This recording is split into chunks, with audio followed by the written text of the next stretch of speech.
Ada dalam, ada dalam 3 minggu ya, Prof. Dah banyak kali cuti kan. Kita boleh mulakan dengan surah baru hari ini, dan insya-Allah Boleh. kita akan pada jemaah juga dengan Prof dan juga pada jemaah kita akan untuk bulan November ni kita akan ada setiap minggu lah hari Baik, Sabtu, insya-Allah. insya-Allah, insya-Allah. Silakan Prof. Insya-Allah. Assalamualaikum warahmatullahi wabarakatuh. Alhamdulillah nahmaduhu wa nasta'inuhu wa nastaghfiruh wa na'udzu billahi min syururi anfusina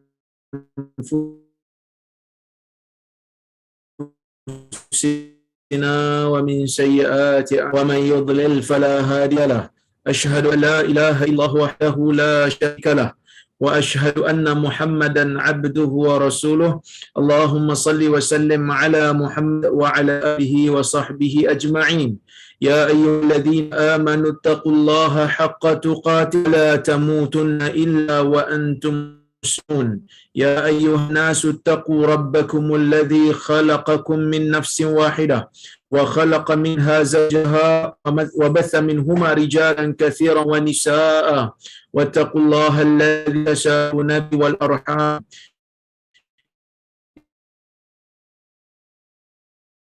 Allaha kana 'alaykum raqiba. Yuslih lakum a'malakum wa yaghfir lakum dhunubakum may yuti'illah له فقد فاز فوزا عظيما فإن أصل الحديث كتاب الله وخير الهدي هدي محمد وشر الأمور محدثاتها وكل محدثة بدعة ما بعد.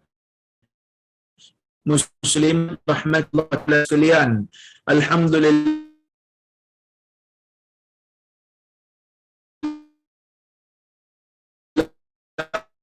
pada malam ini kita dapat bersama kerana kesibukan masing-masing.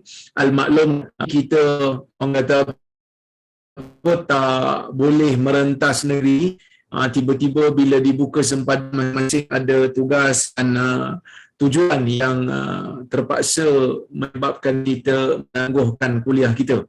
So insyaAllah pada bulan ini kita akan adakan lebih sikitlah sebagai gantian. Baik, insyaAllah hari ini kita nak masuk kepada surah Al-Mutaffifin. Surah Al-Mutaffifin. Surah ini merupakan surah yang mengandungi 3 seperti mana kata Al-Hamka'ash. Baik, kata-kata Mutaffifin ni panggil surah Mutaffifin kerana dalam surah ni mengandung kataan Mutaffifin, yang mana kataan fin kita akan bertengok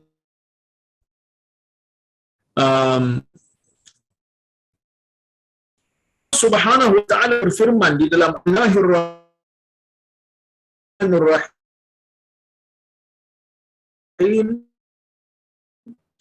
wailul lil wa kaluhum aw yazrun.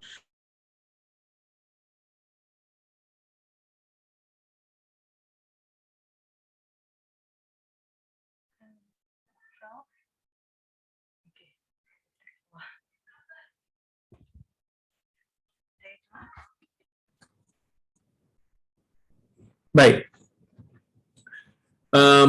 Kita mula balik ya. Surah Al-Mutaffifin dipanggil surah Al-Mutaffifin kerana perkataan ni ataupun ayat yang pertama dalam ayat ni ataupun dalam surah ini mengandungi perkataan Al-Mutaffifin.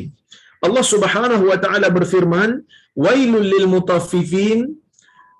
Bismillahirrahmanirrahim. Wailul lil mutaffifin alladzina idza iktalu 'alan nasi yastawfun wa idza kaluhum aw wazanuhum yukhsirun ala yadhunnu ulaika annahum mab'uthun liyaumin 'azim yauma yaqumun nasu lirabbil alamin. So kita mulakan dengan ayat yang pertama sehingga ayat yang ke-6 dulu.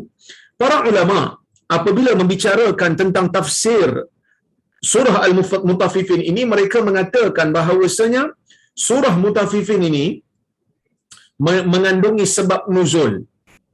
Dia sebab, kalau hadis dia ada sebab urut. Sebab urut ni sebab ataupun peristiwa faktor yang menyebabkan Nabi sallallahu alaihi wasallam menyebutkan sesuatu hadis. Kalau ayat Quran kita panggil dia sebab nuzul. Sebab nuzul ni adalah sebab ataupun peristiwa ataupun faktor yang menyebabkan Allah Azza wa Jal menurunkan ayat ni. Tuan-tuan tengok dalam Sunan An-Nasa'i, begitu juga dalam kitab Sahih Ibn Hibban, dikatakan oleh Ibnu Abbas radhiyallahu anhuma, kata Ibnu Abbas, lamma qadima Rasulullah sallallahu alaihi wasallam al-Madinah kanu min abkhasin nas, ataupun dalam riwayat disebut min akhbathin nasi qila fa anzalallahu tabaraka wa ta'ala wailul lil mutaffifin fa ahsanul kaila ba'da dhalik. Hadis riwayat Al-Hakim, disahihkan oleh Al-Hakim dan dipersetujui oleh Al-Imam Al-Zahabi. Hadis ni juga dinilai hasan oleh Syuaib Al-Arnaut ketika mana beliau melakukan penilaian terhadap hadis dalam dalam Sahih Ibn Hibban. Maksudnya, kata Ibnu Abbas radhiyallahu anhuma, ketika mana Nabi sallallahu alaihi wasallam sampai ke Madinah, ketika mana Nabi sallallahu alaihi wasallam sampai ke Madinah, manusia pada ketika itu, orang yang berada di Madinah pada ketika itu termasuk dalam kalangan orang yang tidak memperbaiki, tidak memperelokkan timbangan jualan mereka.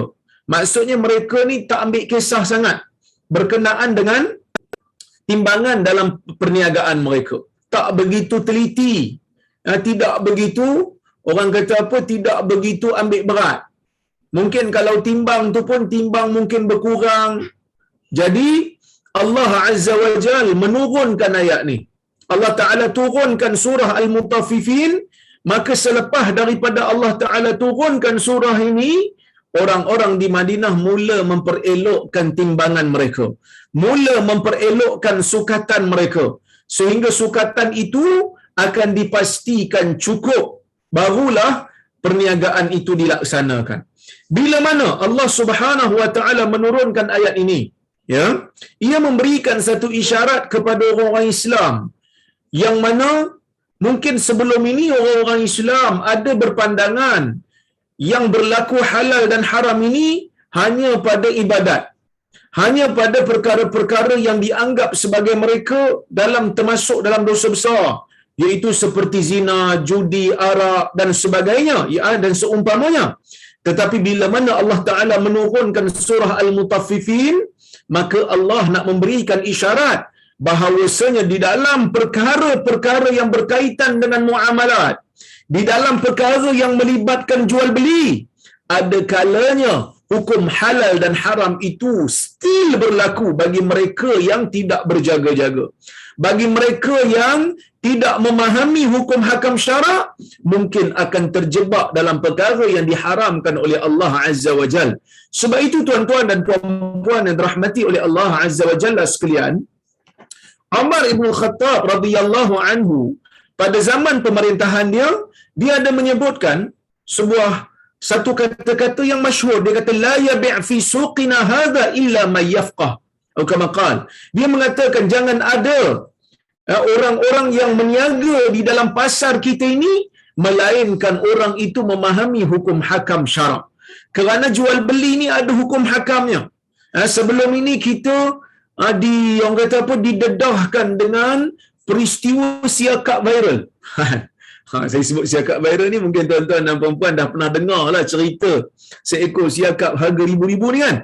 Ia memberikan kita satu pengajaran bahawasanya peniaga perlu amanah ketika mana mereka berniaga, dan pembeli harus mengetahui apa yang mereka beli, dan kena pastikan sifat, kena pastikan kuantiti yang sebenar, barulah perniagaan itu dikira sah. Kerana dalam hadis Nabi sallallahu alaihi wasallam mengharamkan perbuatan khianat, mengharamkan perbuatan menipu, mengharamkan perbuatan makan hak harta orang tanpa izin dan tanpa ada keredaan daripada pemilik yang sebenar. Allah Subhanahu wa taala berfirman di dalam Al-Quran, ya ayyuhallazina amanu la ta'kulu amwalakum bainakum bil batil illa an takuna tijaratan an taradin minkum. Wahai orang-orang yang beriman, kata Allah, janganlah kamu makan harta sesama kamu secara batil. Jangan makan harta sesama kamu secara batil. Illa an takuna tijaratan an taradin minkum, kecuali kalau kamu nak makan juga harta orang, melainkan dengan cara dilakukan perniagaan yang didasari dengan keredaan sesama kamu. Ya, dalam hadis juga Nabi sallallahu alaihi wasallam mengharamkan kita mengambil harta orang tanpa izin. Nabi sallallahu alaihi wasallam tidak membenarkan dalam khutbah al-wada'. Ia menyebutkan, Nabi SAW, baginda menyebutkan dengan satu perkataan yang sangat jelas, ya, yang mana Nabi SAW meletakkan pengharaman harta orang lain diambil tanpa izin ni setara dengan darah, setara dengan maruah. Seperti mana kita tidak boleh menumpahkan darah orang, kita tidak boleh mengumpat orang, begitu juga dalam bab harta orang, Nabi sallallahu alaihi wasallam tidak membenarkan kita untuk, ya, tidak membenarkan kita untuk mengambilnya tanpa izin ataupun mengkhianatinya ataupun menipu untuk mendapatkan. Mungkin ada di kalangan kita yang kadang-kadang rasa, alah tak apalah, dia bukan tahu pun, alah tak apalah, benda ni sikit aja. Tetapi tuan-tuan dan puan-puan rahmati Allah sekalian, sikit yang kita ambil akan dihitung dan dikira. Faman ya'mal mithqala dzarratin khairan yarah wa man ya'mal mithqala dzarratin syarran yarah. Sesiapa yang mengamalkan kebaikan walaupun sebesar ataupun seberat zarah, dia akan melihat di hari kiamat. Dan sesiapa yang mengamalkan ataupun sesiapa yang melakukan perkara-perkara yang jahat walaupun hanya seberat zarah, pasti juga dia akan melihatnya di hari kiamat. Ini merupakan salah satu perkara yang kita kena ambil perhatian. Kerana harta ini, kalau kita tengok dalam Sunan Tirmizi, Nabi sallallahu alaihi wasallam menyebutkan, bila mana kita sampai ke negeri akhirat, bila mana kita sampai ke padang mahsyar, Nabi sallallahu alaihi wasallam kata, la tazulu qadama bani Adam illa ataupun hatta yus'al an arba'. Nabi mengatakan, dua tapak kaki anak Adam, dua kaki anak Adam ini tidak akan berganjak sehinggalah apabila dia ditanya tentang empat perkara. An umrihi fi ma afnah, tentang umurnya di mana dia habiskan. Wa an syababihi fi aina ablah, di waktu mudanya di mana dia pergunakan. Wa amalihi min aina iktasaba wa fi ma anfaq, dan pada hartanya juga akan ditanya daripada mana dia dapat hartanya, keuntungan macam mana yang dia dapat, wa fima anfaq, dan pada perkara apa yang dia belanjakan hartanya. Tuan-tuan dan puan-puan, isu ni adalah isu yang serius. Jadi kita sebagai orang Islam kena ambil peduli. Wa an ilmihi fima amila bih, dan Allah Ta'ala juga akan bertanya kita berkenaan dengan ilmu yang Allah Ta'ala bagi kat kita. Apa yang telah kita lakukan dengan ilmu tersebut. Jadi tuan-tuan, kita baca ayat Quran ni, insya-Allah kita cuba ambil manfaat daripadanya. Kata Buya Hamka, penimbang yang curang. Nampak dia kata, penimbang yang curang maksudnya orang yang melakukan timbangan yang tidak adil, yang tidak amanah, yang menipu dalam timbangan dia. Baik. Asal mendapat keuntungan agak banyak, orang tidak segan berlaku curang.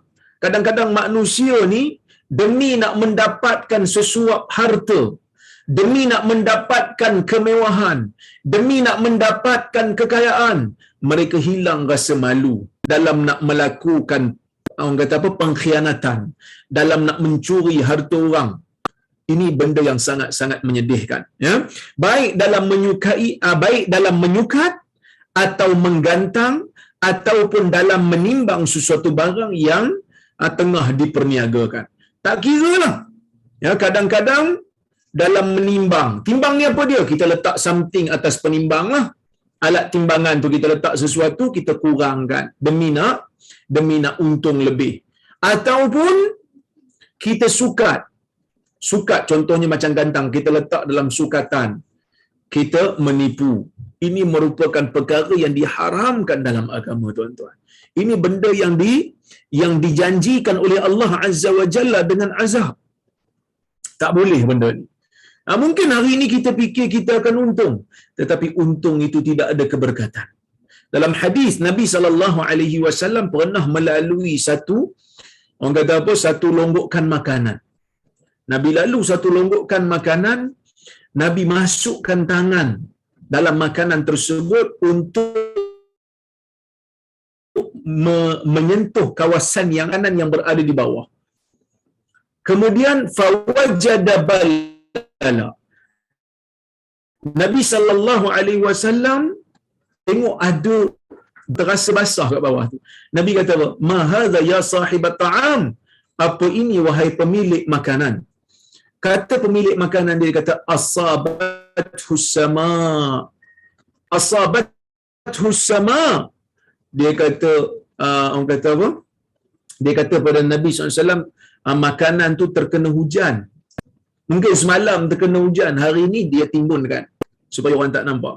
Nabi SAW kata apa? Afala ja'altahu fawqa sabra hatta yarahan nas. Kenapa engkau tidak letakkan yang basah ini di atas sehingga manusia melihatnya? Man ghasya falaysa minna, atau kama qala, Nabi mengatakan, sesiapa yang menipu bukan daripada golongan kami. So benda ni tuan-tuan, benda yang sangat-sangat mungkin kita ingat benda simple, mungkin kita ingat benda kecil, sehingga Allah meletakkan satu surah, menamakan satu surah dengan Al-Mutaffifin. Golongan penimbang, orang-orang yang menimbang, yang cuai dan yang curang dan juga yang menipu, ya. Baik. Mereka mempunyai dua jenis sukat dan gantang ataupun anak timbangan. Sukat dan timbangan pembeli lain dengan timbangan penjual. Itulah orang-orang yang celaka. Mereka guna sukatan yang tak sama. Untuk sukat diri sendiri, mereka guna yang lebih sikit. Untuk sukat orang lain, mereka akan guna yang kecil sikit. Mana nak tahu? Kan kita bila tengok sukat, satu cupak, satu gantang, mana kita nak tahu banyak mana kita tengok yang tu, yalah. Kita tengok sukat tu. Pembeli yang seperti ini Allah Ta'ala janjikan. Apa dia? Allah Ta'ala kata, wailul lil mutaffifin. Allah Ta'ala kata, celakalah bagi orang-orang yang curang itu. Celakalah bagi orang-orang yang menipu itu. Kan? Allazina idza iktalu 'alan nasi yastawfun. Apabila mereka terima sukatan orang lain, mereka minta dipenuhi. Mereka minta betul-betul. Mereka minta hak mereka jangan dikurangkan. Wa idza kaluhum aw wazanuhum yukhsirun.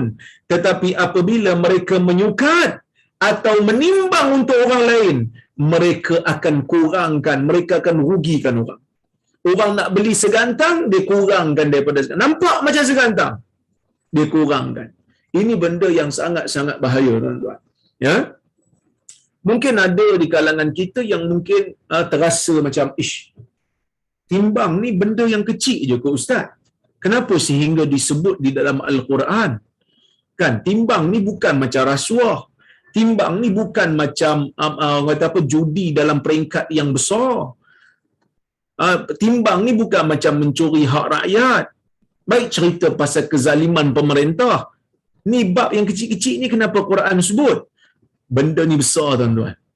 Kerana kalau tuan-tuan tengok, ya, sebahagian daripada ulama tafsir, apabila mereka mentafsirkan ayat ni, mereka kata Allah memberikan ancaman kepada orang yang menimbang secara menipu ni, kerana mungkin bagi mereka ini adalah satu kesalahan yang biasa. Tetapi kalaulah kata ia betul adalah benda yang kecil jika nak dibandingkan dengan rasuah, benda yang kecil jika nak dibandingkan dengan mencuri harta rakyat, benda kecil jika nak dibandingkan dengan riba, tetapi kebiasaannya maksiat yang besar ni dia tak berlaku, melainkan dia berlaku dengan yang kecil dulu. Maksiat ni biasanya bila dia nak berlaku, maksiat yang besar-besar ni biasanya dia akan mula dengan yang kecil. Dia mula yang kecil, rasa ringan yang kecil, rasa biasa yang kecil, kemudian dia akan pergi kepada yang besar, kepada yang besar, kepada yang besar.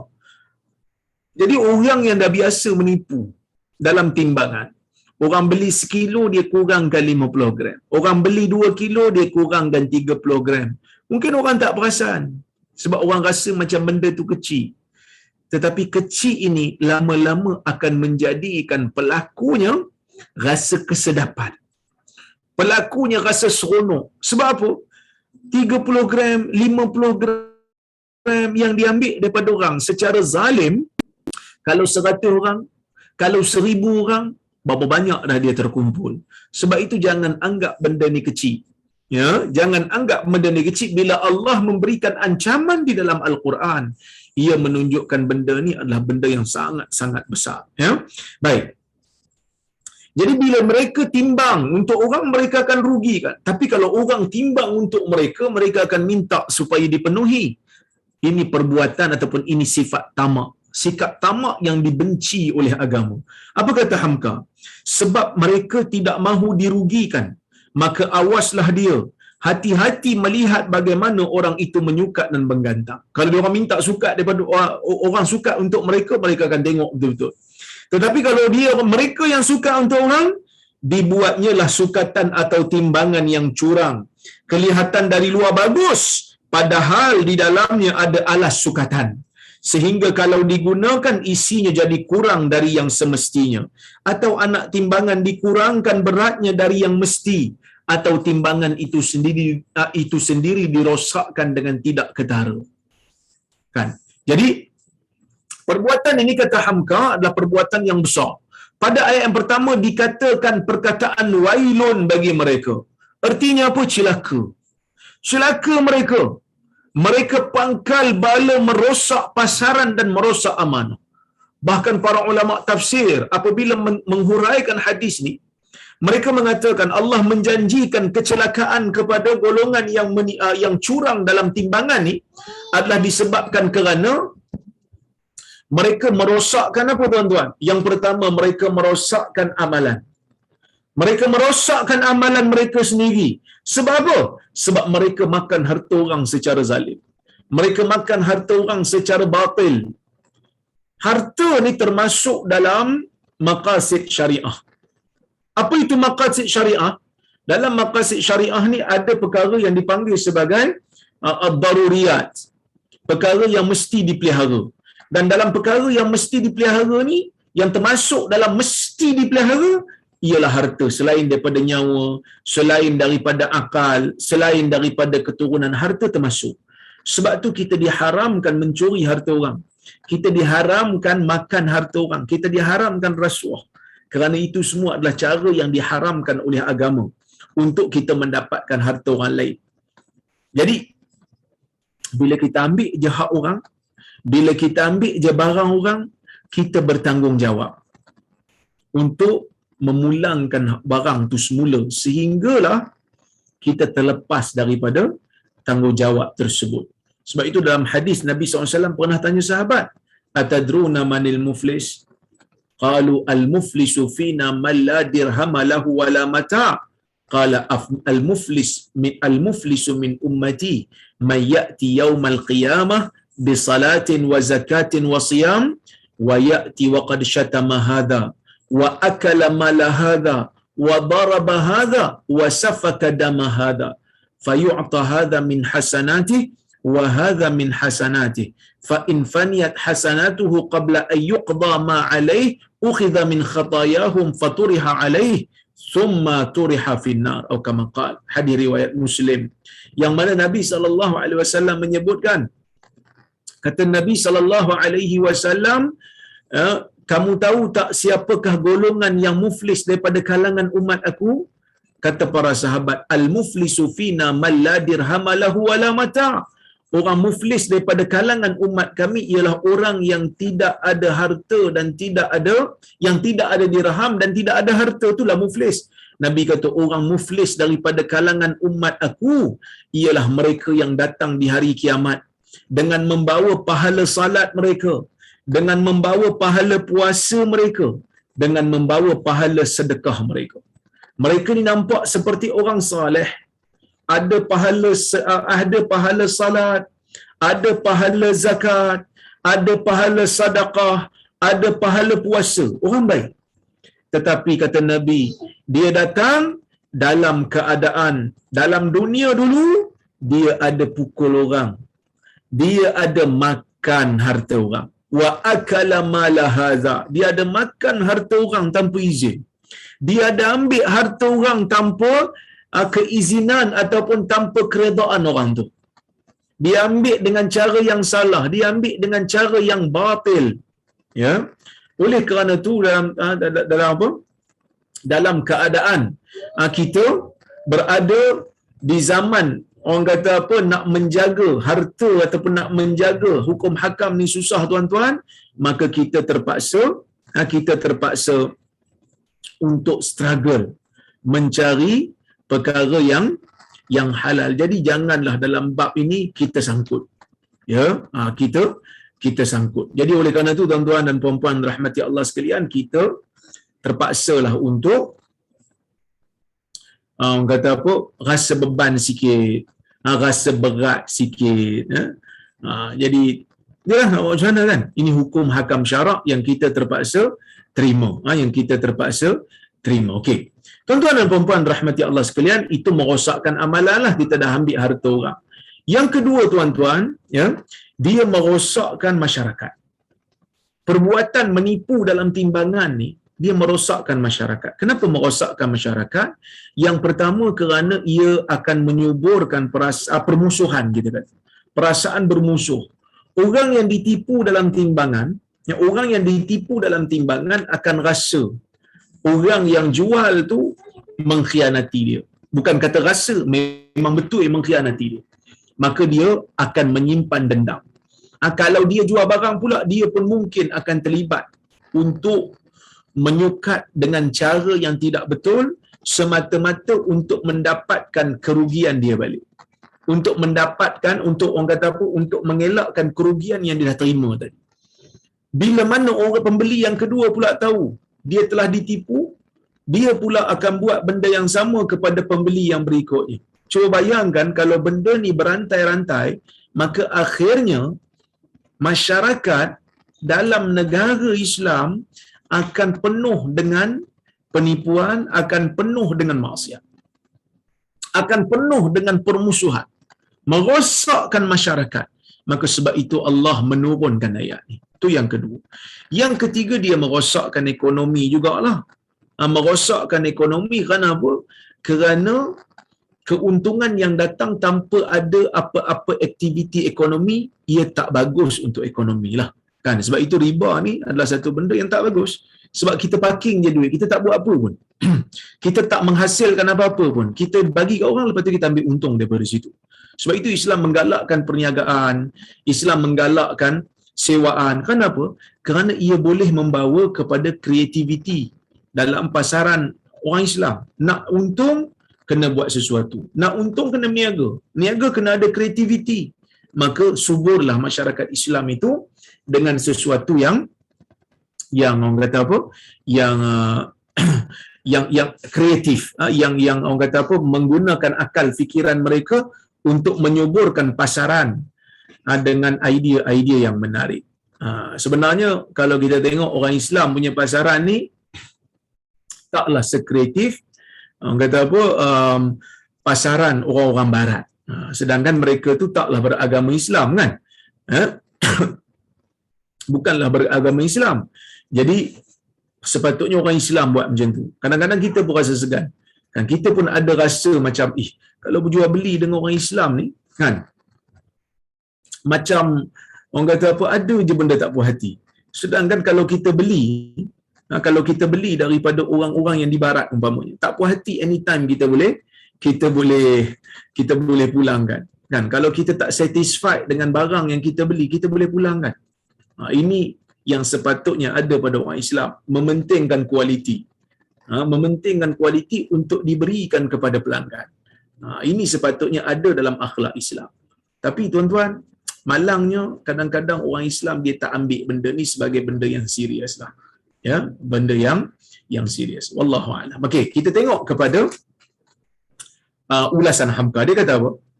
Dalam ilmu ekonomi sendiri dia kata, dikatakan bahawa keuntungan yang didapatkan dengan cara demikian tidaklah dinamakan keuntungan yang terpuji, kerana ia merugikan orang lain dan merosak pasaran dan membawa nama tidak baik bagi golongan saudagar yang berniaga di tempat itu, sehingga seekor kerbau yang berkubang semua kena luluk lumpurnya.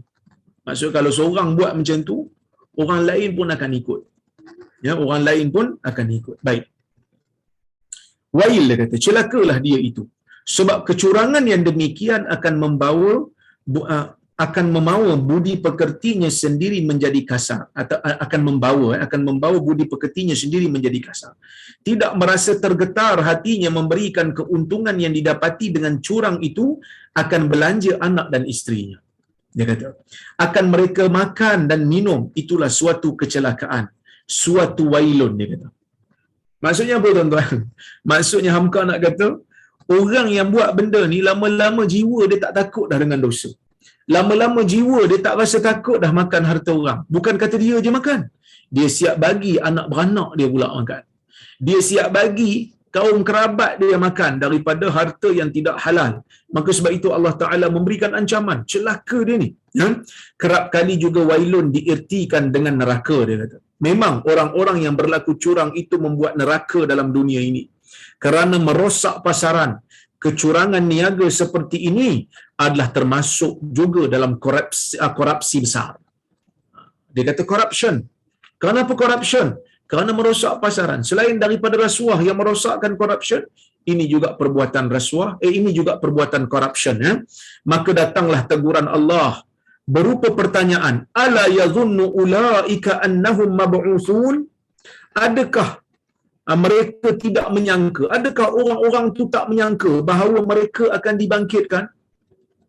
Kita semua tahu tuan-tuan. Tuan-tuan tahu, saya pun tahu, mana-mana orang Islam yang ada iman dalam diri mereka, yang ada iman dalam jiwa mereka, tahu bahawasanya hidup dalam dunia ni hanya sementara. Hidup dalam dunia ni sekejap aja. Jadi apakah alasan kita untuk kita ambil harta orang tanpa izin ni? Tak takut ke?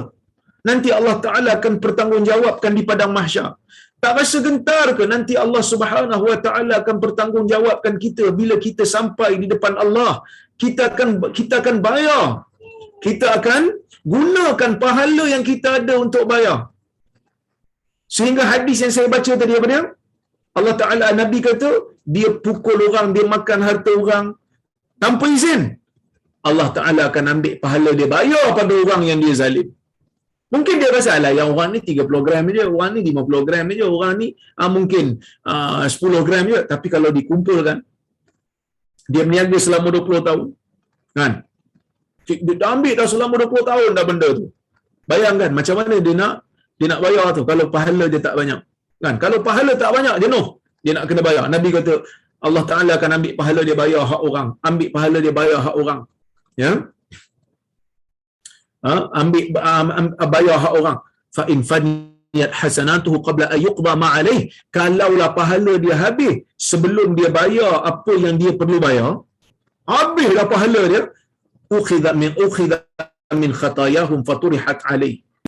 Allah Ta'ala akan ambil dosa orang yang dia hutang tu, Tuhan akan letak atas kepala dia, Tuhan akan campakkan dia masuk ke dalam neraka. Bayangan, ini benda yang serius, ini benda yang sangat-sangat bahaya, ini benda yang sangat-sangat kita kena hati-hati. Ya? Baik. Apakah tidak terkenang dalam hati mereka bahawa kenyataan yang didapat dengan jalan curang itu, pendapatan yang didapat dengan jalan curang dan merugikan orang lain itu tidaklah akan kekal, bahawa dia akan tertumpuk menjadi wang panas yang membawa bencana? Tak rasa ke keberkatan hilang daripada hidup? Yang mana tuan-tuan dan puan-puan rahmati Allah sekalian, dalam dunia ni yang paling penting sekali ialah keberkatan daripada Allah. Banyak mana pun harta yang kita dapat, kalau keberkatan tak ada, ia tidak membawa kebahagiaan. Ia tidak akan membawa kepada ketenangan. Ia tidak akan membawa kita ke syurga. ia tidak akan mendekatkan kita kepada ketakwaan. Berapa ramai dalam dunia ni orang yang tidaklah kaya, orang yang tidaklah senang, tetapi pendapatan yang dia dapat hasilkan itu adalah pendapatan, ya, pendapatan yang kita kata datang daripada sumber yang halal, datang daripada sumber yang tidak ada syubhah padanya, walaupun sedikit tetapi ia memberikan kebahagiaan. Ini yang kita mahukan. Orang Islam, bukan saya kata jadi kaya itu salah, tak. Kena ada orang Islam jadi kaya. Bahkan kalau bagus orang ramai-ramai orang Islam jadi kaya untuk bayar zakat dan bantu orang Islam yang lain. Tetapi tuan-tuan, hendaklah kekayaan itu datang dengan cara yang berkat, dengan cara yang dibenarkan oleh syarak, bukan dengan cara yang orang yang bukan dengan cara yang tidak diizinkan oleh agama. Baik.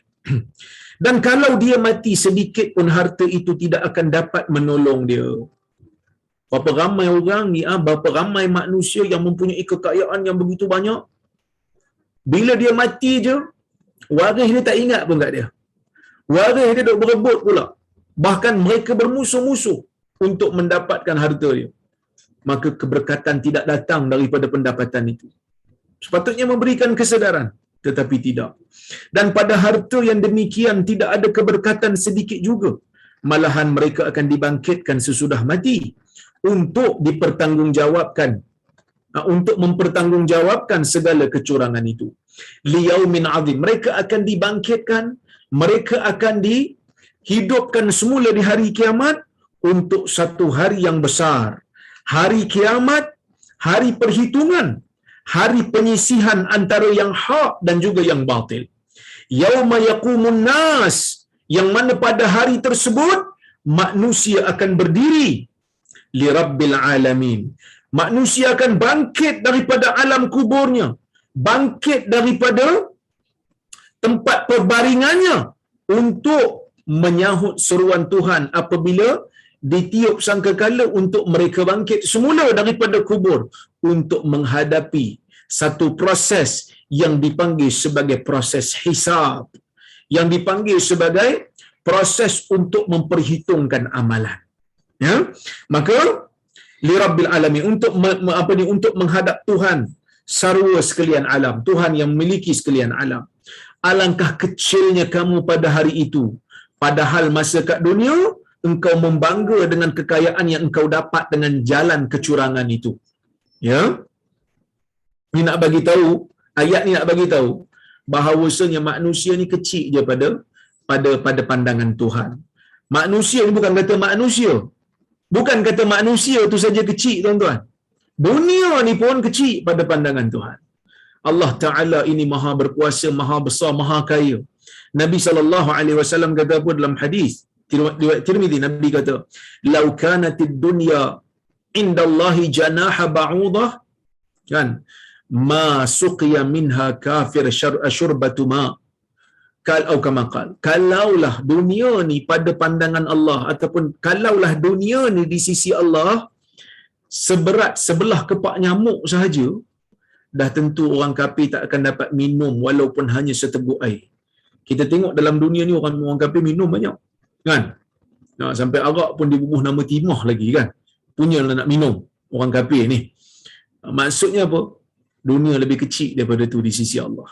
Dunia lebih kecil dan lebih ringan dan lebih hina dan lebih murah daripada sebelah kepak nyamuk. Itu nak bagi tahu tu. Manusia kecil ya. Dan Allah Ta'ala juga nak bagi tahu orang-orang yang menipu, orang-orang yang curang dalam perniagaan, orang-orang yang melakukan kezaliman pada orang lain, mereka ini semua akan dipertanggungjawabkan. Mereka ini semua akan, orang kata apa, amalan-amalan mereka akan dibongkarkan oleh Allah Azza wa Jalla di hari mahsyar nanti.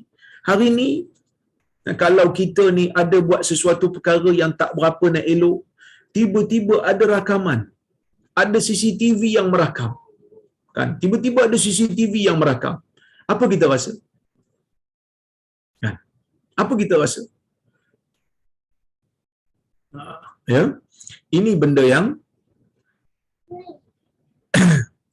menakutkan kita. Saya tak nafikan benda ni menakutkan kita. Kita tengah buat jenayah, kita tengah buat salah, tiba-tiba ada CCTV. Orang viralkan CCTV tu. Kan? Bukan semua orang tengok pun. Bukan seluruh dunia tengok. Hanya sekadar orang negara kita, mungkin orang tempat kita, mungkin komuniti kita yang tengok. Itu pun kita rasa malu dah. Itu pun kita rasa tak selesa dah. Kan? Apatah lagi bila di padang mahsyar nanti amalan kita akan dipertontonkan. Maka sebab itu kita mengharapkan Allah menutuplah keaiban kita dengan kita meninggalkan perkara-perkara yang boleh menyebabkan kita dimalukan di hari akhirat nanti. So sebab itu tuan-tuan, saya menasihati diri saya dan juga orang lain, dalam bab ni kita jangan menipu lah. Dalam bab harta ni, terutama kalau kesalahan dengan manusia lain ni, janganlah. Ya? Baik. Di hari kiamat itu terbukalah rahsia bahawasanya kedudukan engkau di hadapan mahkamah ilahi tidaklah lebih dan tidaklah kurang daripada kedudukan pencuri atau pemaling yang semasa hidupmu di dunia dapat engkau selubungi dengan berbagai dalih. Mungkin dalam dunia kita rasa kita boleh tutup kesalahan kita. Dalam dunia kita boleh berlakon menangis-nangis sikit. Kan? Berlakon jadi baik sikit, pakai kepiah putih sikit, pakai jubah sikit, bantu orang sana sini sikit umpamanya. Tapi kita lupa Allah Ta'ala sentiasa melihat gerak-geri kita. Malaikat sentiasa menulis apa yang kita lakukan. Menangis macam mana pun kita untuk berlakon, macam mana kita memakai pakaian yang nampak saleh sekalipun, Allah Subhanahu Wa Ta'ala tetap akan menghitung amalan kita.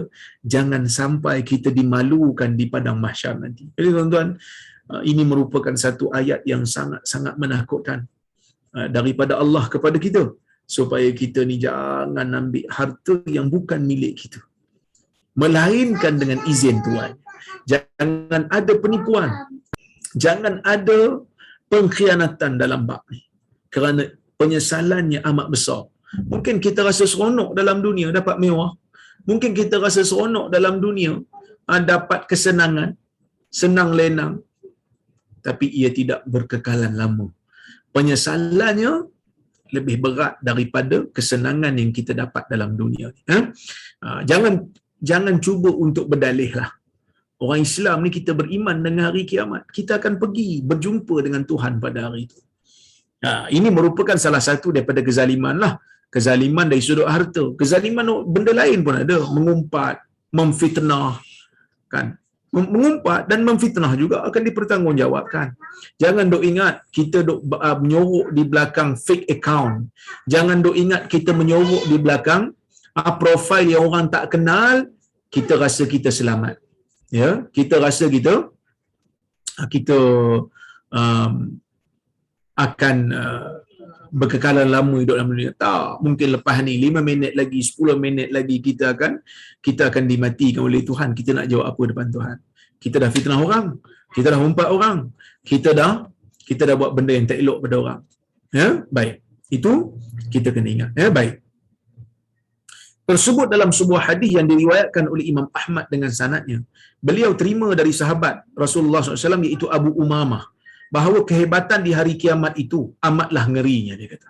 Sehingga Nabi SAW berkata bahawa matahari menjadi lebih dekat sehingga hanya jarak satu batu saja daripada kepala, sehingga menggelegak rasanya otak, benak teriknya cahaya matahari.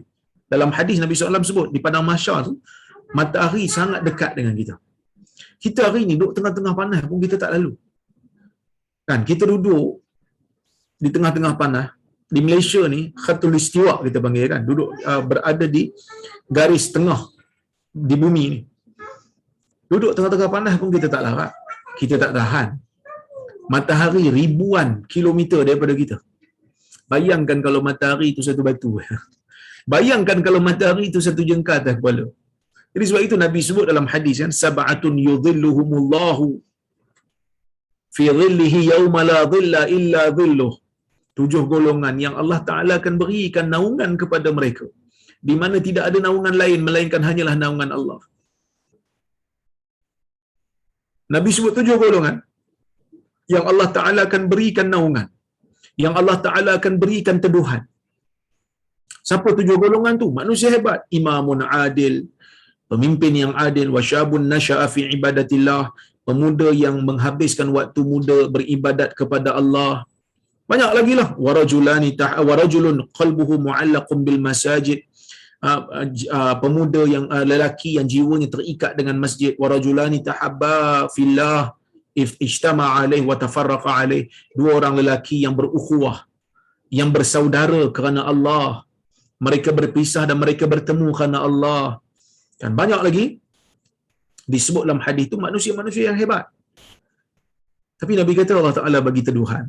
Mungkin ada kalau kita macam dapat teduhan je. Teduhan tu teduhan yang hebat. Pertama sebab dia teduhan Allah. Yang kedua kerana teduhan itu diberikan oleh Allah pada hari di mana matahari sangat-sangat dekat dengan kita. Matahari sangat-sangat dekat. Siapa yang pernah pergi haji dia tahu. Dulu saya pergi haji. Saya pergi haji waktu zaman belajar tu. Kemah pun tak ada. Pergi cowboy je haji ni. Murah kan. Duit tak ada masa tu. Sekarang ni pun tak adalah banyak sangat. Tapi ada lah. Alhamdulillah boleh makan.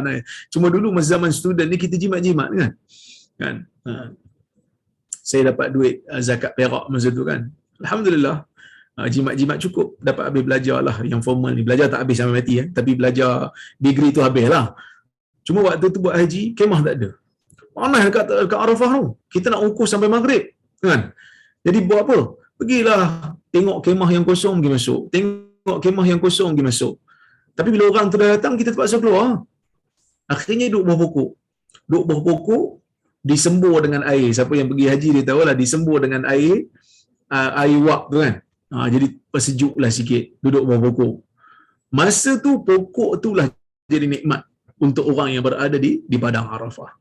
Kenapa? Kerana waktu tu waktu yang kita memerlukan naungan, waktu yang kita memerlukan teduhan, waktu yang sangat panas pada waktu tu.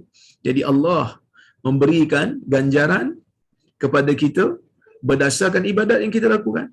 Maka jangan di dalam dunia ini, kalau boleh, janganlah buat kezaliman. Kalau kita buat dosa dengan Tuhan, dia ada ruang taubat. Allah Ta'ala Maha Pengampun. Bukan saya nak ringankan dosa dengan Allah. Dosa dengan Allah ni kalau boleh tinggalkan. Jangan berzina, jangan minum arak, betul, jangan buat, jangan. Tapi jika nak dibandingkan dosa dengan Allah dengan dosa dengan manusia ni, dosa dengan Allah, Allah Maha Pengampun. Dosa dengan manusia belum tentu manusia ampun. Tu yang bahaya tu. Kan kita buat dosa dengan Tuhan, kita taubat dengan 3 rukun. Kita tinggalkan dosa tu, kita menyesal dengan dosa yang kita buat, kita menangis, kita menyesali dan kita azam tak mau buat lagi, kita dah dikira orang yang bertaubat. InsyaAllah Allah Ta'ala akan ampunkan kita. Tapi kalau dosa dengan manusia, dia kena letakkan satu lagi. Kita kena pulangkan balik duit dia, kita kena pulangkan balik harta dia, kita kena minta izin, kita minta maaf. Kalau dia tak maafkan macam mana? Ini problemnya dia tak maafkan. Memang ada hadis yang menyebutkan kalau kita minta maaf, dia tak maafkan, dia akan dapat dosa. Tapi hadis itu semuanya tidak sahih berdasarkan kajian saya. Bahkan kalau kita tengok dalam hadis yang saya baca tadi, hadis yang Nabi kata muflis tu, memang Nabi sendiri mengakui orang yang dizalimi, orang yang diambil haknya, orang yang difitnah, orang yang diumpat, ada hak untuk memaafkan ataupun tidak. Kalau dia tak maafkan, kita akan bayar dengan pahala kita di hari akhirat. Itu yang menakutkan. Kalau ada pahala, kalau tak ada pahala, dia pula akan berikan kepada kita dosa di sekadar kezaliman yang kita lakukan pada dia. Ini yang sangat-sangat menakutkan kita. Yang kalau boleh kita elakkan diri, tuan-tuan, kita elakkanlah. Ya, baik. Kemudian Allah Ta'ala sambung lagi ayat ni, ataupun sambung lagi surah ni dengan kata kalla inna kitabal fujjari lafi sijjin wama adraka ma sijjin kitabun marqum wailun yawma idzil lil mukaththibin alladhina yukadzibuna biyaumiddin wama yukadzibu bihi illa kullu mu'tadin athim idza tutla alayhi ayatuna qala asatirul awwalin kalla barrana ala qulubihim ma kanu yaksibun kalla innahum an rabbihim yawma idzil lamahjubun thumma innahum lasalul jahim Summa yuqalu hadzal ladzi kuntum bihi tukadzibun. Baik. Kemudian setelah Allah Ta'ala menyebutkan tentang kesalahan dosa yang berkaitan dengan harta dan hak manusia yang diambil, Allah Ta'ala ceritakan pula. Setelah Allah Ta'ala kata benda ni celaka, benda ni bahaya, benda ni dosa, kemudian Allah Ta'ala cerita pula. Cerita apa? Cerita tentang azab yang bakal menimpa orang yang melakukan kejahatan, orang yang melakukan kezaliman, termasuk orang yang menipu dalam timbangan. Allah Ta'ala kata, kalla, jangan begitu. Artinya, janganlah ditempuh jalan yang curang itu, mengecoh pada sukatan, menipu pada timbangan, dan melakukan kecurangan-kecurangan yang lain dalam kehidupan di dunia ini. Janganlah diteruskan perbuatan yang demikian. Jangan buat. Jangan dok buat benda tu. Kalau boleh tinggalkan. Mesti tinggalkan. Inna kitabal fujjari lafi sijjin. Sesungguhnya tulisan orang-orang yang jahat, catatan untuk orang-orang yang jahat ni berada dalam sijjin. Apa itu sijjin? Allah Ta'ala tanya, wa ma adraka ma sijjin. Kamu tahu tak apa itu sijjin? Kitabun marqum. Ia adalah kitab yang ditulis. Ya, kitab yang ditulis oleh Allah, kitab yang disediakan oleh Allah, yang ditulis oleh malaikat, yang dipanggil sebagai Raqibun Atid, malaikat yang sentiasa mengikuti kita, yang tidak cuai, yang tidak curang, menulis setiap amalan kita. Orang-orang jahat, percayalah, tidak ada kezaliman terhadap mereka dalam catatan malaikat. Orang jahat tak akan kata, malaikat ni curang, malaikat ni melebihkan. Tak. Malaikat bukan macam mutaffifin. Malaikat bukan macam kaki penipu dalam timbangan manusia. Yang tipu ni manusia, malaikat dia tak tipu. La ya'sunallaha ma amarahum wa yaf'aluna ma yu'marun. Mereka sekali-kali tidak melakukan kemaksiatan kepada Allah, wa yaf'aluna ma yu'marun, dan mereka sentiasa melaksanakan apa yang diperintahkan. Apa yang diperintahkan kepada mereka, itu yang mereka buat. Ini malaikat. Kitabun marqum, satu kitab yang ditulis oleh malaikat. Ulama ada beza pendapat sikit makna sijin ni. Sebahagian daripada ulama kata sijin ni merupakan satu tempat di neraka Jahannam. Tetapi kalau kita tengok kat sini, bila Allah Ta'ala kata wa ma adraka ma sijin, kamu tahu tak apa itu sijin? Allah Ta'ala sendiri kata kitabun marqum, kitab yang ditulis. Sebab itu ada mufassirin yang mengatakan sijin huwa kitabun jami' li'amalil fujjar, satu kitab yang menghimpunkan amalan-amalan, catatan. Kitab tu maksud catatan yang menghimpunkan amalan-amalan orang yang jahat, perbuatan yang kecil ataupun yang besar, yang disangka telah lupa, padahal catatan ni tak lupa. Kita yang biasa buat zalim kat orang ni, kadang-kadang kita tak rasa, kadang-kadang kita lupa. Sebab tu para ulama mereka ada berikan amaran, ancaman kepada orang yang suka buat zalim ni tentang sihamul layali. Apa itu sihamul layali? Sihamul layali ni adalah panahan waktu malam. Siham ni anak panah. Anak panah yang datang pada waktu malam. Biasanya anak panah datang waktu siang. Kalau anak panah datang waktu siang, kita boleh elak sebab kita nampak. Tapi kalau panah tu datang pada waktu malam, dia bahaya sebab kita tak nampak. Tiba-tiba dia landingnya dekat tangan kita, dia landing kat kaki kita, menyakitkan. Apa maksud sihamul layali? Sihamul layali ialah doa-doa yang dipanjatkan oleh orang yang kita zalimi, yang dia berdoa pada Allah dalam keadaan kita tak sedar. Kita tak sedar dia sedang berdoa sebab kita yang zalim dia. Dia sakit hati dengan kita, dia sakit dengan kita, ya. Maka dalam keadaan tu kita selesa tidur, dia tak tidur. Dia bangkit, dia berdoa kepada Allah supaya Allah Ta'ala ambil tindakan ke atas kita. Dan kita tak sedar, tiba-tiba kita kena. Dan kita tak ingat pun. Mungkin kalau kita ingat, alhamdulillah kita boleh minta maaf, tapi kita tak ingat pun. Siapa kena macam ni entah? Sebab kita buat zalim kat orang, kita tak ingat, tuan.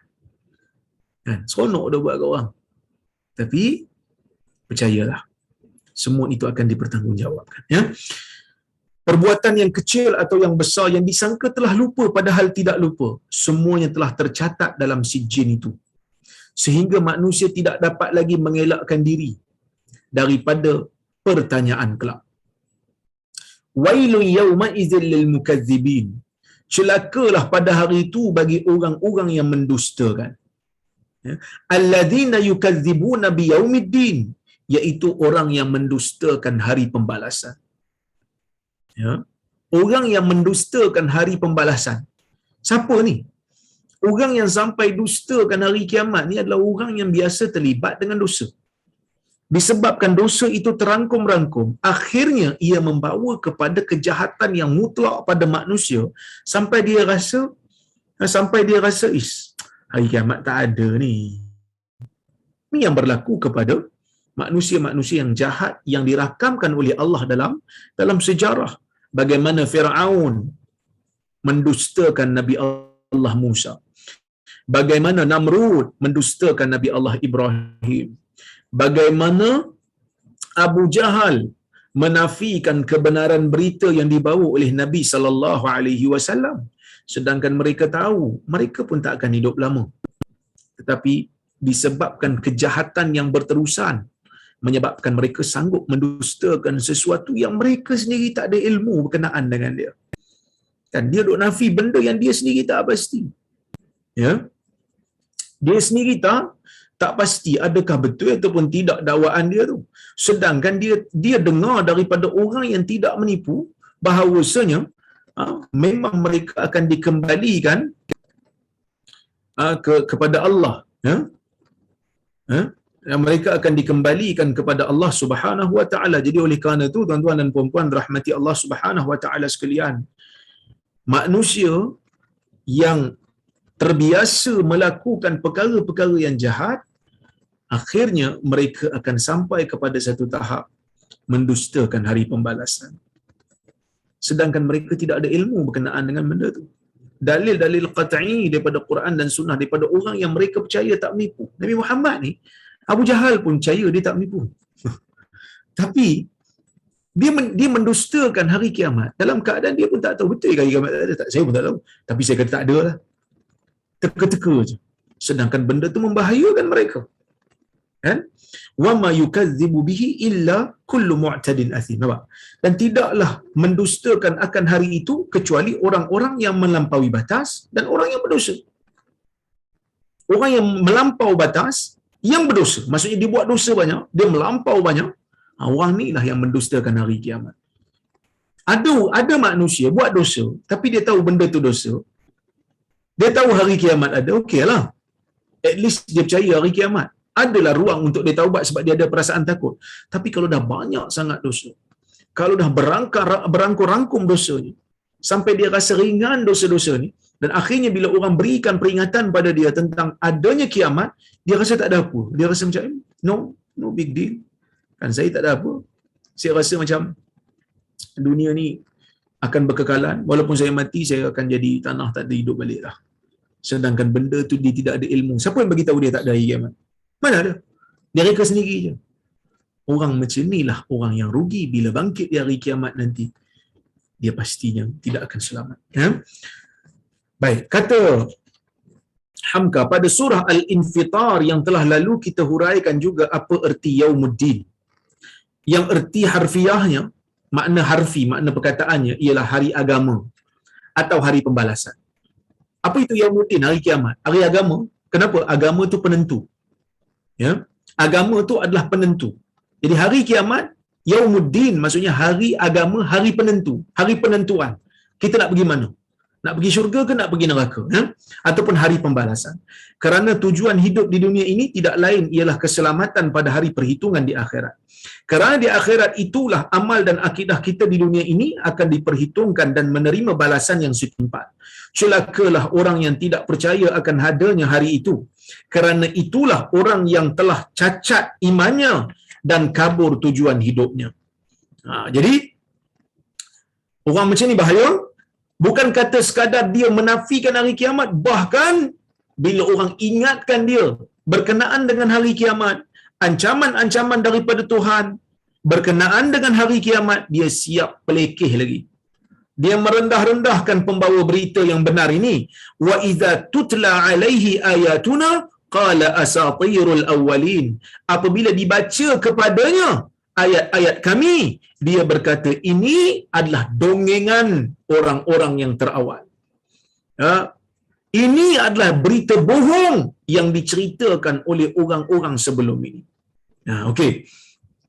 Kala, jangan sekali-kali, ya, bal rana ala qulubihim ma kanu yaksibun, bahkan telah ditutup hati mereka dengan oleh apa yang telah mereka usahakan itu. Bila kita buat satu kesalahan, satu dosa, Allah Ta'ala akan jadikan pada jiwa kita ni ada satu titik hitam. Bila kita taubat, kita tinggalkan, dia akan bersih. Kalau kita still buat, titik hitam tu akan lebih banyak, dan apabila tutup semua, nak kembali tak ada lagi dah, kita tak mau lagi dah, kerana kita sendiri yang menghitamkan jiwa dia. Dalam ayat ni bertemu kalimat rana yang kita beri erti penutup. Ya, ertinya ialah bahawa seseorang apabila berbuat satu dosa, mulailah ada satu bintik hitam dalam hatinya.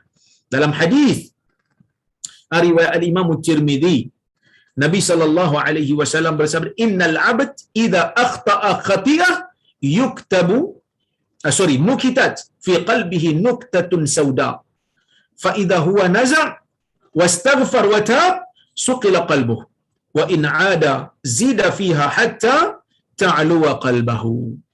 Yang bermaksud, apabila seorang hamba melakukan kesilapan, melakukan dosa, akan diletakkan satu bintik hitam di dalam jiwanya. Dan apabila dia menarik semula kesalahan itu, atau apabila dia tinggalkan beristighfar, dia tinggalkan dosa itu, dia beristighfar, kemudian dia bertaubat, akan dihilangkan bintik hitam itu daripada jiwanya, ya. Dan apabila dia kembali melakukannya, akan ditambah, ya, akan ditambah bintik hitam tu, sehinggalah bintik hitam tu akan memenuhi, ya, akan memenuhi jiwanya. Hasan Basri kata apa? Rana ialah dosa bertimpa dosa hingga hati menjadi buta, tidak menampak kebenaran lagi kerana telah ditutup oleh noktah-noktah hitam sampai hati itu menjadi mati. Jadi tuan-tuan, ayat ni nak bagi tahu kita apa dia? Ayat ni nak bagi tahu kita bahawasanya yang penting jangan melakukan dosa itu berganda-ganda, jangan melakukan dosa itu berulang-ulang sehingga kita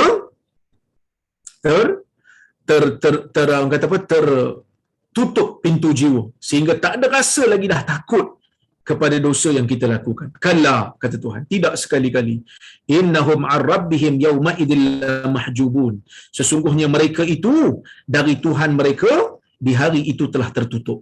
Sesungguhnya mereka itu telah tertutup jiwa daripada Tuhan mereka, tertutup pintu hati daripada menerima kebenaran. Summa innahum lasalul jahim. Sesungguhnya mereka ini akan digelumangkan dengan neraka. Summa yuqalu hadzal ladzi kuntum bihi tukadzibun. Kemudian dikatakan kepada mereka, inilah balasan terhadap apa yang kamu telah dustakan sebelum ini. Jadi tuan-tuan dan puan-puan rahmati Allah sekalian, insya-Allah kita akan sambung semula bincang berkenaan dengan surah ini untuk bahagian yang ketiga daripada surah ini pada kuliah akan datang, insya-Allah. Saya nak tengok soalan. Kalau ada ataupun komentar ataupun saya tersilap di mana-mana, boleh bagi tahu.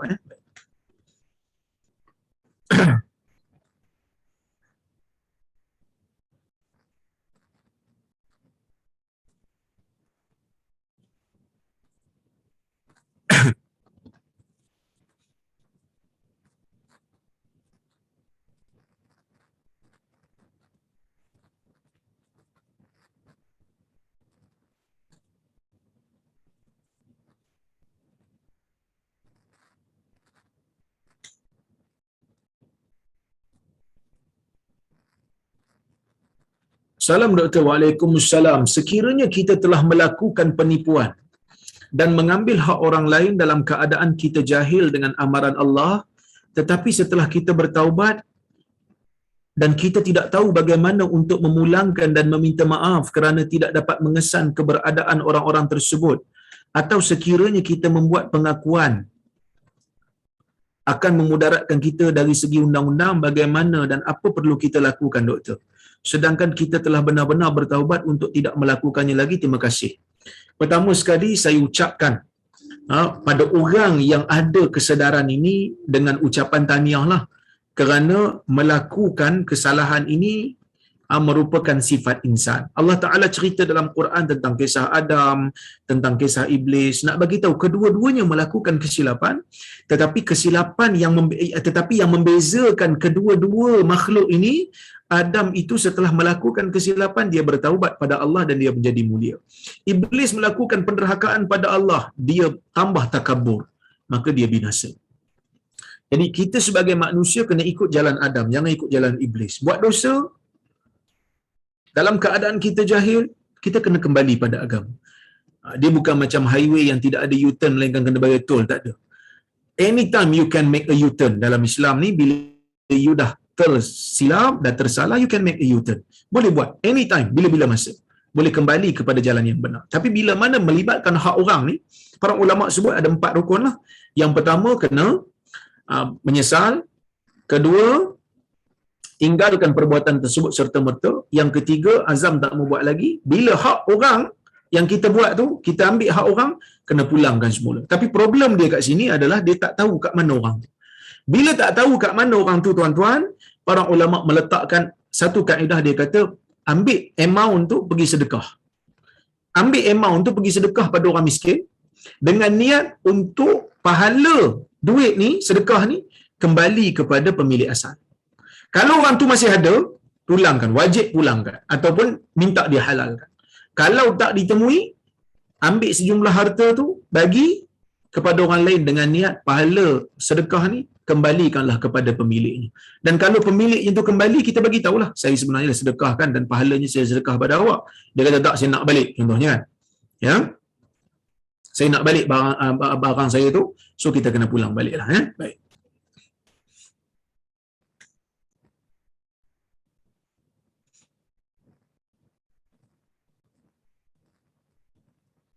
Prof. Prof. Ya. Minta maaf, saya cuma nak tahu yang bahagian di sini pula yang penulis kata pengakuan dan dia kata apa, kata mengesan keberadaan orang tersebut, atau sekiranya kita membuat pengakuan dan memudaratkan diri kita dari segi undang-undang. Maknanya kalau sekiranya dia dah taubat, dia tahu mana orang tu, tetapi dia tidak berani nak berdepan dengan orang tu, saya rasalah dari tulisan ni, sebab takut tindakan undang-undang pula, saya rasalah. Jadi macam mana tu? Mungkin dia boleh minta pada siapa-siapa untuk kembalikan semula dalam keadaan dia bimbang terkena undang-undang. Tapi sebenarnya kalau dia pulangkan semula hak tu dengan dia berikan ganti rugi, bagi saya tak ada isu lah. Mungkin orang tu pun tak nak bawa lah ke pengadilan. Tapi yang sebaiknya pergi jumpa, minta halal lah, kerana dia dah melakukan zaliman pada orang tu. Kan? Dia dah melakukan kezaliman pada orang tu, dia ambil harta orang tu tak boleh pakai duit dia. Sebab tu ada ganti rugi sepatutnya. Kan? Jadi dalam isu ni, kalau dia memang tak berdaya, dia kata akan terkena, akan mudarat besar pula pada keluarga dia, mungkin boleh panggil pada siapa-siapa untuk pulangkan semula, wakilkan kepada dia. Mudah-mudahan orang tu maafkanlah.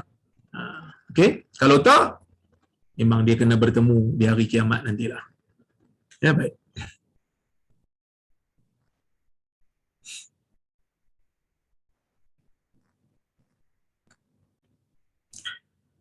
Assalamualaikum. Waalaikumsalam. Dalam kuliah yang lepas Ustaz ada cakap apabila pahala lebih berat dia masuk syurga, dosa diampunkan. Tapi apabila dosa lebih berat dia masuk neraka sehingga dosanya habis.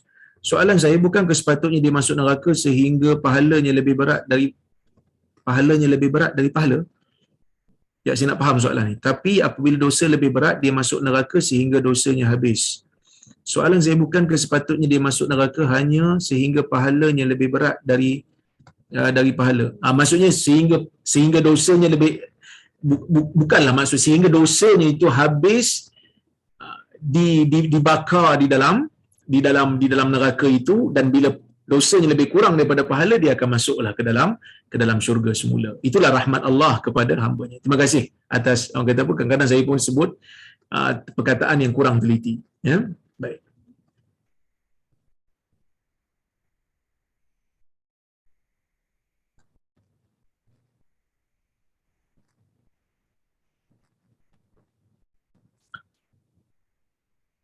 Assalamualaikum Dr. Waalaikumsalam. Kalau kita dah buat dosa dengan orang, kita tak jumpa dia atau tak ingat dia tu siapa, tapi kita pernah mengumpat atau buat jahat dengan orang, apa perlu buat? Itu kalau dia berkaitan dengan harta, kena pulangkan seperti mana yang saya sebutkan tadilah. Tapi kalau kita mengumpat dia, kita kena, para ulama ada dua pandangan. Pandangan mazhab Syafi'i, dia kata kita kena bagi tahu kat dia kita umpat apa kat dia. Kerana mungkin dia maafkan dosa mengumpat yang ni, dia tak maafkan dosa mengumpat yang tu, so kita kena sebut sesuatu. Tapi mazhab Hanbali dia kata kita tak perlu bagi tahu dia, sebaliknya kita istighfar kepada Allah untuk dia supaya Allah Taala ampunkan dia. Supaya Allah Subhanahu Wa Taala ampunkan dia. Okey?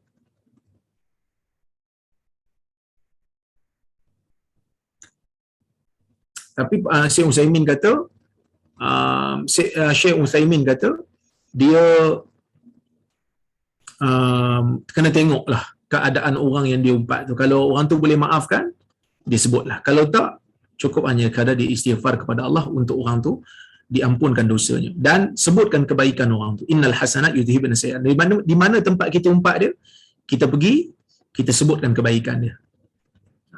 Okey?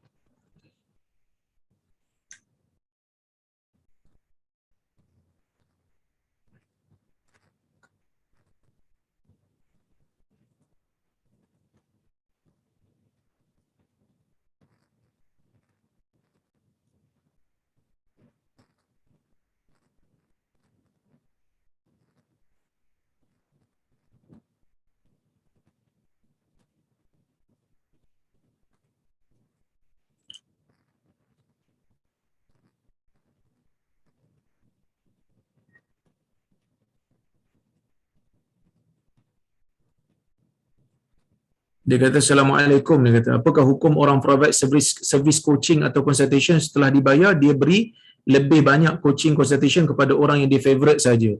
Orang yang bayar tapi bukan favourite, dia beri coaching consultation sikit-sikit saja. Bayaran sama je antara favourite dengan tak favourite. Ini kena tengok. Akad ni dia kena ada spesifik. Apa yang perlu di coaching, berapa jam. Kalau dia dah melaksanakan tuntutan apa yang disebutkan di dalam akad, maka sudah memadai.